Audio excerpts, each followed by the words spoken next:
How's it going, guys? Randall aka Shizukatz here on the Tressa's Collectibles channel. Welcome to our latest installment of TD++, the series where we help you get as much mileage as possible out of just a single TD+, and get your foot into the set on a budget. In today's video, we'll be going over the trial deck for Miss Kobayashi's Dragon Maid, and once again, I'm taking over for Simu, but this time the construction will be a combination of ideas from myself and Mike. Let's get started. The overall power level of the Dragon Maid TD+ is in the middle of the pack as far as trial decks go. While it doesn't have quite as many tools as some of the other trial decks such as Ruby, there are a few standout cards that we're definitely going to want to take note of. As we do with every TD++, our upgrade process begins by identifying those standout cards that we'll want to keep around as we look to make improvements. The first big standout card in this trial deck is the level 0 Toru. Being a 3500 power center runner, she's an exceptional early game card that will allow us to maintain card advantage. This is an extremely powerful card that even sees play in optimized meta versions of Dragon Maid, so it's really nice that we get to utilize this card right out of the TD. Our level 1 combo is perfectly serviceable, and is the one we'll be rolling with the whole time. She has an on-reverse ability to top check up to 4 cards from the top of the deck, add up to 1 character from among them to our hand, and then give a 2k boost to our next attacker, letting us snowball into further reverses. Additionally, she's on a choice climax, one of the best available climax triggers in the game. The level 3 Toru is another pretty strong card, being able to serve as a healer, while also having a bit of finishing power with her on-reverse burn ability. She doesn't require a climax either, making her very easy to use. That being said, we will want to eventually add a level 3 climax combo to the deck to make our offensive ceiling higher. With our strongest tools identified, our first step is to maximize copies of each of these powerful cards. From there, our next step is to identify some of the weakest cards in the trial deck to see what should come out first. The first thing that comes to mind is the Elma Vanilla and the associated Kobayashi Bonder. Since we added 2 copies of the level 3 Toru, the Elma Vanillas can simply be dropped for those. Meanwhile, in the level 0 line, 2 of the Kobayashi Bonder will go into the 2 extra copies of level 0 Toru Center Runner, and the other 2 will be pushed into some new utility.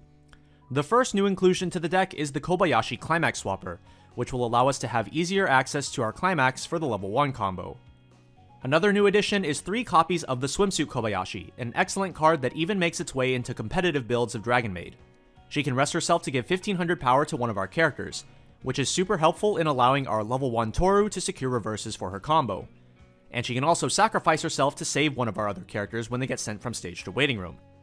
The other cards we're dropping here to make room for these Kobayashis are the 2 copies of the Global 500 with Pay to Rest Salvage.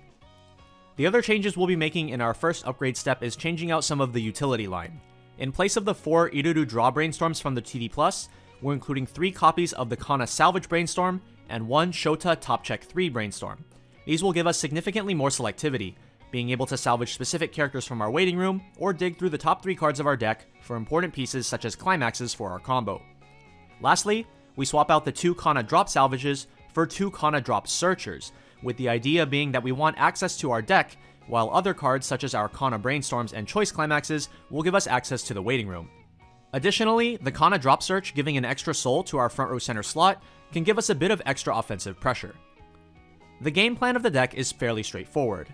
At level 0, you don't want to go super aggressive. Use your level 0 Toru as a tool to both defeat your opponent's characters with her 3500 power, as well as a way to survive your opponent's incoming attackers via her runner ability. Through other level 0 cards such as the level 0 Elma and Kobayashi back row, it should be fairly easy to address any characters your opponent puts on the board in the early game. At level 1, use your Toru combos to get extra card advantage. On subsequent turns, you can use cards like the Kana Brainstorm and Swimsuit Kobayashi to get your Torus back, and Shouta Brainstorm and the 1-0 event can try to grab you extra choice climaxes for more turns of climax combo. The level 1 Iruru in particular is a pretty notable inclusion with regards to the current metagame. Her ability allows you to basically put her into play for free, since she refunds 1 stock. However, she still counts as a cost 1 character, letting her beat over certain specific meta threats, such as the 1-1 Nino from Quintessential Quintuplets, who can't be reversed by cost 0 characters. At level 2, the Fafnir can be used as a way to maintain card advantage for yourself with his decently large 10k body, while the Elma Memory Kicker can address specific opposing threats at the expense of her defensive power. Finally, at level 3, use your Torus as a way to chip away at your opponent while also healing yourself into safety. For an extra spicy late game option, you can try using the other trial deck level 3, the Kana, which destroys every card on both player stages except herself. It can be a pretty nasty tech if your opponent has a well-established defensive setup and you need a way to break through. For our second set of upgrades, we're introducing an entirely new color to the deck, blue, while taking the green elements out of the deck entirely. With many of the Climax combo endgames available in Kobayashi being double R cards, we decided to go with one that's a lower rarity, making it more accessible while still introducing new and interesting concepts. We're introducing a 3-card package into the mix, starting with the Lv2 Shouta. He's a level assist and has a Climax combo with the Pants Climax Failed Summoning, allowing you to summon the Lv3 Lucoa straight from your deck. This in turn allows Lucoa to heal 1 with her on-play ability, and can also transition immediately into Lucoa's Climax combo if you so choose. Lucoa's ability potentially lets you clock shoot climaxes off the bottom of your opponent's deck, and can be a very powerful and frustrating card to play against. However, the third and most hilarious piece of this combination is the Lv2 Lucoa and Shouta. While they sit at a modest 5500 power normally, they gain an extra 8000 power during your turn if you have the Lv3 Lucoa in your front row and the Lv2 Shouta in the back row. Additionally, they have a free on-reverse search that also works during either player's turn, letting you grab cards like counters to keep your opponent from contesting the board when they go to attack. If all that wasn't enough, this level 2 also has 2 base soul, letting you put a lot of pressure on your opponent at the same time. In order to accommodate for more blue, we're replacing the level 0 Elmas with 4 copies of the level 0 Lucoa. She gains 2000 power during your opponent's turn, and at the start of your main phase, she gains an interesting ability that lets her attack without actually attacking. She's mostly being included for the blue color fix and for being a 4K defensive body that's fairly likely to live in the level 0 game. The last few cards we're changing are the counters and a couple other cards at level 1.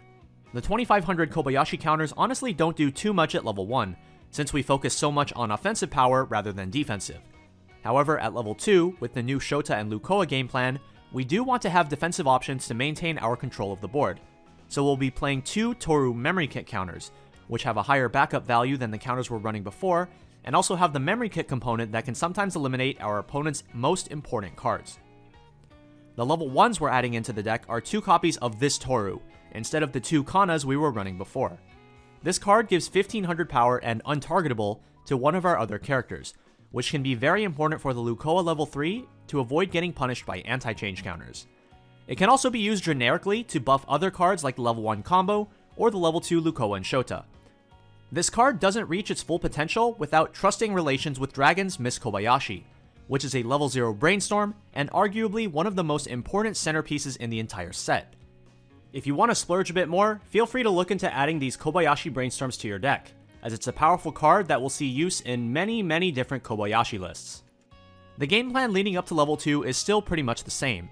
However, from this point on, you will want to be asserting the board with the Shouta and Lucoa combination, getting free searches off the 2-1, and applying a lot of pressure on your opponent with your high damage output. Usually, you will want to be searching out counters to protect your board, but in matchups where you know the counter won't be enough to get the job done, you can search for alternative follow-up options such as the level 3 Toru, or additional copies of the Lucoa level 3. And that wraps up this episode of TD++. If you have any questions or comments, feel free to leave them down in the comment section below. Up next, we'll have our meta deck profile, followed by some gameplay featuring multiple different builds of Dragon Maid, so stay tuned for those. Until then, this has been Randall, aka Shizukatz, on the Tressa's Collectibles channel, and we'll see you in the next one. Bye!